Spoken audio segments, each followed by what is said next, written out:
Shalom saudara-saudaraku yang dikasihi oleh Tuhan. Senang rasanya boleh berjumpa kembali di channel Christ Center Official untuk dapat mendengar dan merenungkan firman Tuhan. Saya menyapa saudara-saudaraku yang tetap setia mengikuti renungan ini. Kita memasuki bulan Desember dan kita boleh mengucap syukur kepada Tuhan oleh karena kasih anugerah-Nya yang begitu besar kita rasakan. Saudara-saudaraku, mari kita satukan hati kita untuk lebih lagi mendengar firman Tuhan. Kita berdoa. Bapa kami yang di surga, dikuduskanlah nama-Mu. Datanglah kerajaan-Mu dan jadilah kehendak-Mu di dalam hidup kami. Kami bersyukur ya Bapa, kalau hari ini kami kembali mau mendengar firman Tuhan. Urapi kami, penuhi kami, sehingga firman-Mu sungguh mendidik kami, memberkati, menegur, membentuk karakter kami. Kami rindu Engkau memimpin kami di dalam mendengar renungan ini, agar kami memiliki hati yang lentur, hati yang siap untuk menerima firman-Mu. Terima kasih Bapa, Roh Kudus menjamah kami, memberikan pengertian kepada setiap kami, sehingga firman Tuhan yang kami dengar sungguh-sungguh bertumbuh, berbuah di dalam kami. Terima kasih Bapa, kami serahkan pemberitaan firman Tuhan hanya ke dalam tangan kasih-Mu. Berbicaralah bagi setiap kami. Kami bersyukur kepadamu, hanya di dalam nama Tuhan Yesus kami berdoa. Amin. Nah saudara-saudaraku, kita boleh bersama-sama kembali mendengar firman Tuhan dengan tema egosentris atau teosentris. Kita boleh bersama-sama mendengar firman Tuhan ini yang tertulis dari Yesaya 5 ayat 11 sampai dengan 17. Kita akan membaca firman Tuhan ini. Saya akan membacakannya bagi kita semua. Saudara-saudara boleh menyimak firman Tuhan ini. Peringatan tentang pelbagai keburukan. Celakalah mereka yang menyerobot rumah demi rumah dan mencekau ladang demi ladang, sehingga tidak ada lagi tempat bagi orang lain, dan hanya kamu sendiri yang tinggal di dalam negeri. Di telingaku terdengar firman Tuhan semesta alam. Sesungguhnya banyak rumah akan menjadi sunyi sepi. Rumah-rumah yang besar dan baik tidak akan ada penghuninya. Sebab kebun anggur yang luasnya 10 hari membajak akan menghasilkan hanya 1 bat anggur, dan 1 homer benih akan menghasilkan hanya 1 eva gandum. Celakalah mereka yang bangun pagi-pagi dan terus mencari minuman keras, dan duduk-duduk sampai malam hari, sedang badannya dihangatkan anggur. Kecapi dan gambus, rebana dan suling, serta anggur terdapat dalam perjamuan-perjamuan mereka. Tetapi perbuatan Tuhan tidak dipandangnya, dan pekerjaan Tuhan tidak dilihatnya. Sebab itu umatku harus pergi ke dalam pembuangan, oleh sebab mereka tidak mengerti apa-apa. Orang-orang yang mulia akan mati kelaparan, dan halayak ramai akan menderita kehausan. Sebab itu dunia orang mati akan membuka kerongkongannya, lapangan-lapang akan menganggarkan mulutnya lebar-lebar dengan tiada terhingga, sehingga lenyap ke dalamnya segala kesemarakan dan keramaian Yerusalem, segala kegaduhannya dan orang-orang yang bersukaria di kota itu. Maka manusia akan ditundukkan dan orang akan direndahkan. Ya, orang-orang sombong akan direndahkan. Tetapi Tuhan semesta alam akan ternyata maha tinggi di dalam keadilannya. Dan Allah yang Maha Kudus akan menyatakan kekudusannya dalam kebenarannya. Maka domba-domba akan makan rumput di situ seperti di padangnya sendiri, dan kambing-kambing akan mencari makan dalam reruntuhan gedung-gedung orang kaya. Amin. Demikianlah kita sudah membaca firman Tuhan. Dan saudara-saudara kasihi oleh Tuhan, ego itu baik. Artinya kita mempunyai penghargaan kepada diri sendiri. Namun egois ataupun egosentris merupakan hal yang buruk. Karena yang satu merasa dirinya yang utama ataupun diprioritaskan.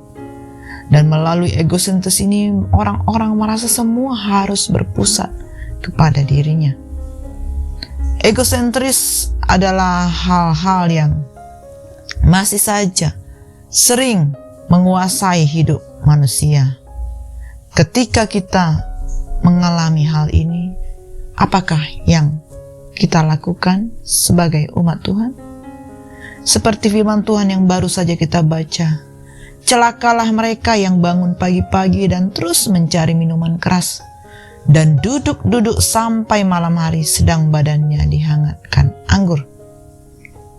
Saudaraku, sesungguhnya Allah menciptakan manusia hanya untuk mengabdi kepada Tuhan dan menyenangkan hatinya. Namun, Allah tidak memaksa siapapun untuk mengabdi kepadanya. Allah memberikan kita kehendak bebas dan memberikan kita hati nurani yang boleh memilih kepada siapa kita mengabdi. Saudaraku, sebelum jatuh ke dalam dosa, Adam dan Hawa dipercaya untuk mengelola bumi. Mereka hidup tak bercacat celah, ataupun hidup mereka sepikiran, seperasaan dengan Allah. Itulah rancangan dari semula yang Allah tetapkan bagi manusia.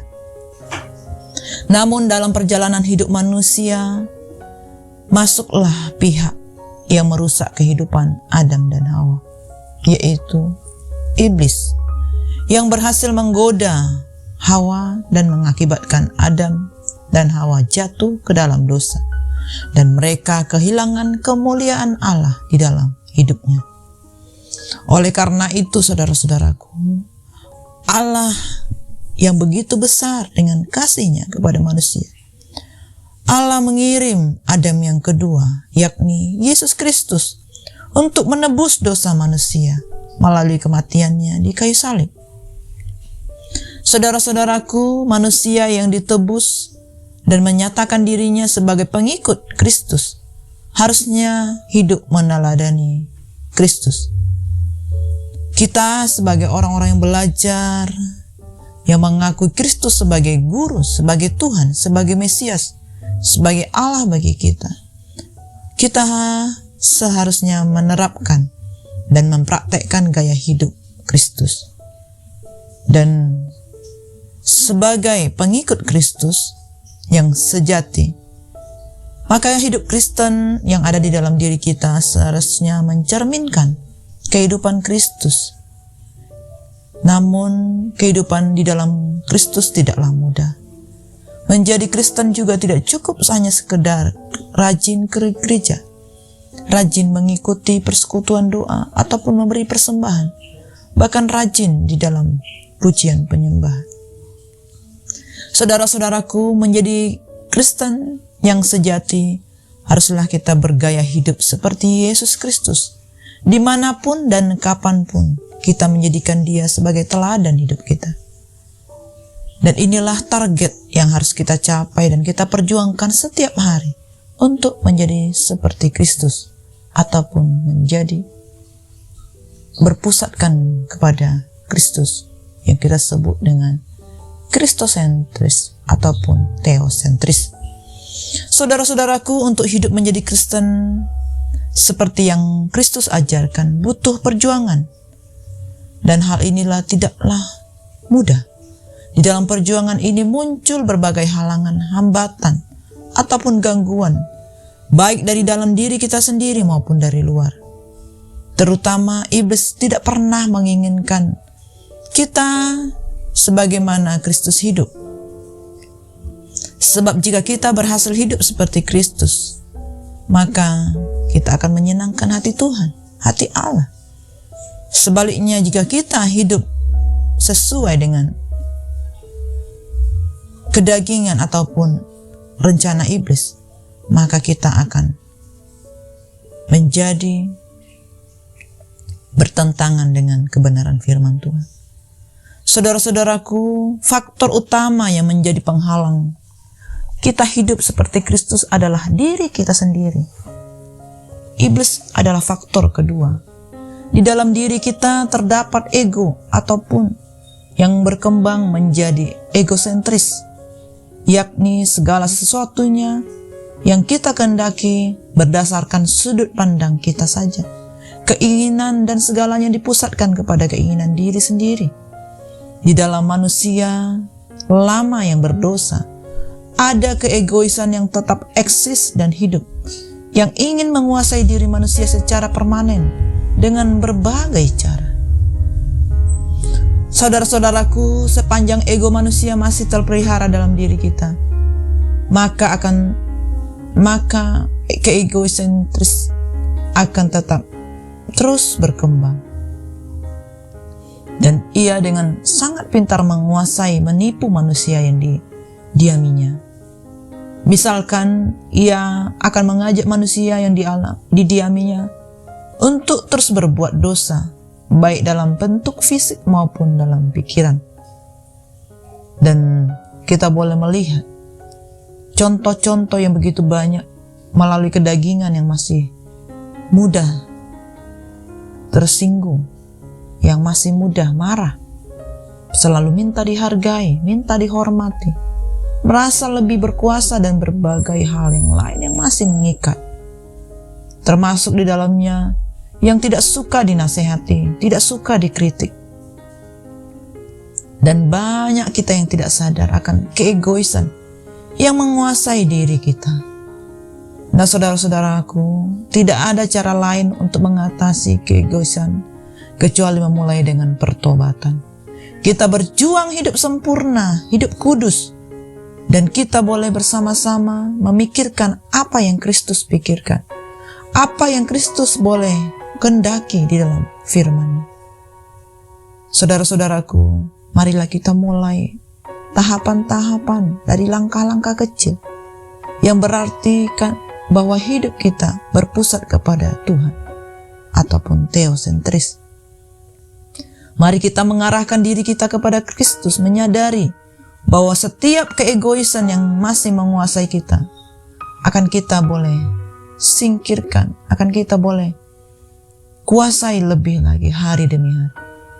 Kita boleh hidup di dalam pimpinan Roh Kudus, di dalam bimbingan Roh Kudus, dan kita akan menginginkan apa yang Kristus inginkan. Manusia yang ada di dalam diri kita, kedagingan, hawa nafsu, biarlah semua dikembalikan kepada rancangan Tuhan. Dan kita mau bersedia memikul salib, menyangkal diri, sehingga manusia yang egosentris yang ada dalam diri kita, yang tidak peduli kepada orang lain, sifat-sifat egosentris yang masih berkamuflase dalam diri kita, seolah-olah baik, padahal kita masih dikuasai manusia lama.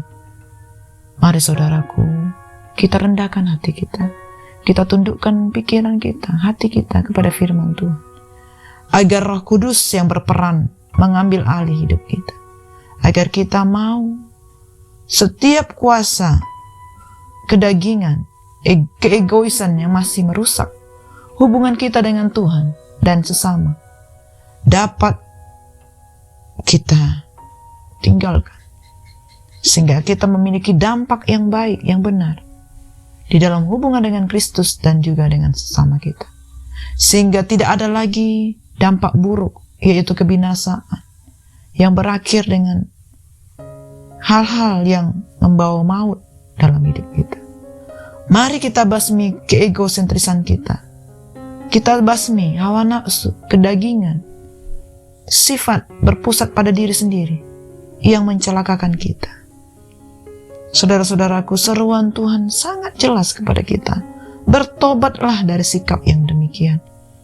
Bukan hanya sekali, tapi teruslah kita mau berjuang sampai akhir nanti Tuhan Yesus datang kali yang kedua. Kita tinggalkan sikap egois ataupun egosentris yang ada dalam hidup kita. Dan kita miliki kerendahan hati, kita miliki sifat-sifat Kristus, pemikiran-pemikiran Kristus dalam hidup kita.